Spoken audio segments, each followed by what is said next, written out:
There's that newlywed love that we know and experienced with our spouse. It's the Twitter-pated, sort of infatuated kind of love.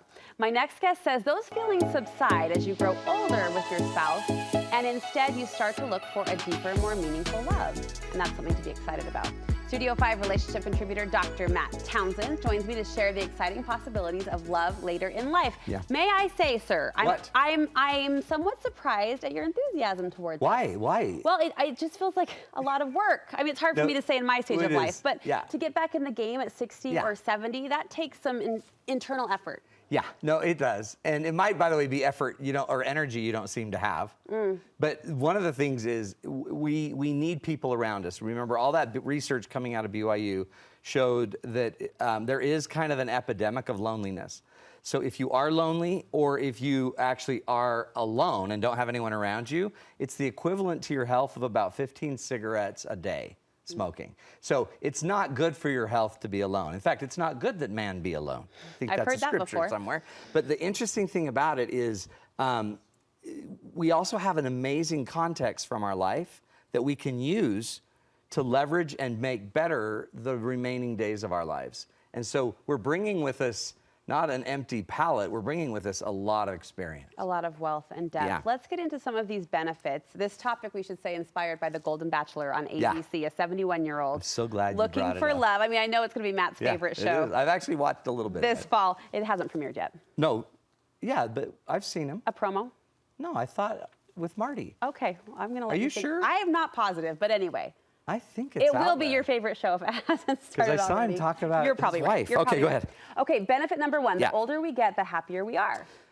Nobody believes that, but there's a lot of good stuff going on by the time you're older, right? And in fact, a lot of your problems have moved on, right? Your kids are older. They're more on their own. Yeah. That used to stress you. In-laws and other people are away, maybe passed on, maybe just doing different things. You have a lot more independence. So whether you have your partner or not, or whether you're single, you might be more set in your finances. There's a lot of good stuff going on. So it does foster some happiness.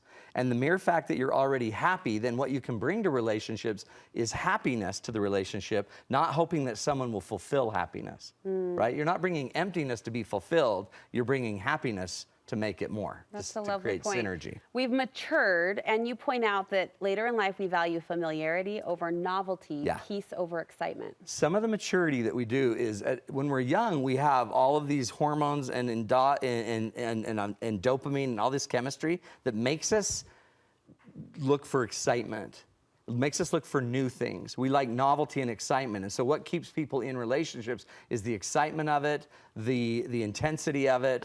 Now, the older we get, we actually prefer things like familiarity. We get more okay with the mediocre meal than having to get all dolled up and go to the expensive meal at the new restaurant, right? We also like peace over excitement. We start to really lean on peace.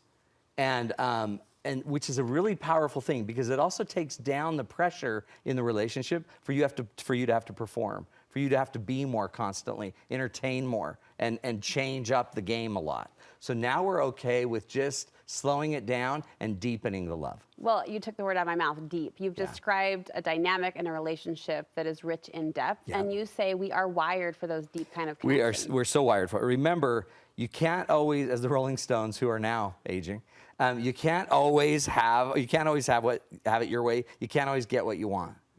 And by the time we're older, we know that.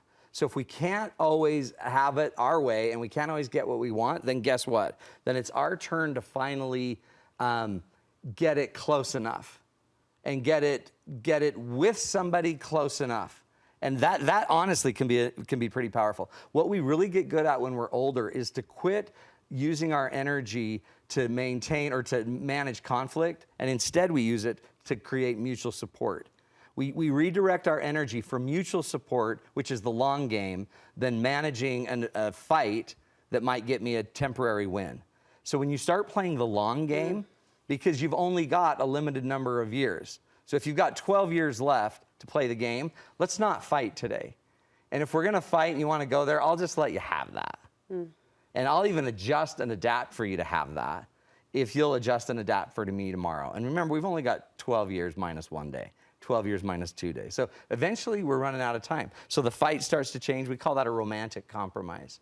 We're now willing to give up some things that were on our list. They had to be a certain way. Yeah. And now we're willing to give some of them up to have a partner, to have companionship, and to go deeper.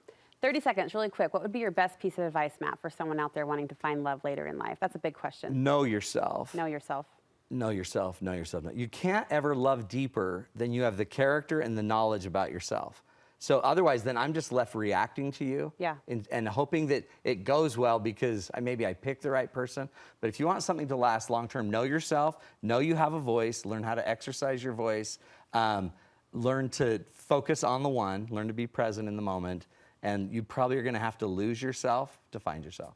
Well said, sir. Well said, friend. All right, you have a 10-day marriage relationship makeover that applies to any age of love. At any age you can engage us, as long as you've got 10 days. Okay. If you don't have 10 days, don't do this. Go to matttownsend.com. It's an awesome tool where we help you assess your state of your marriage and how to get out of that spiral that starves us. All right, matttownsend.com is where you want to go. Thanks again.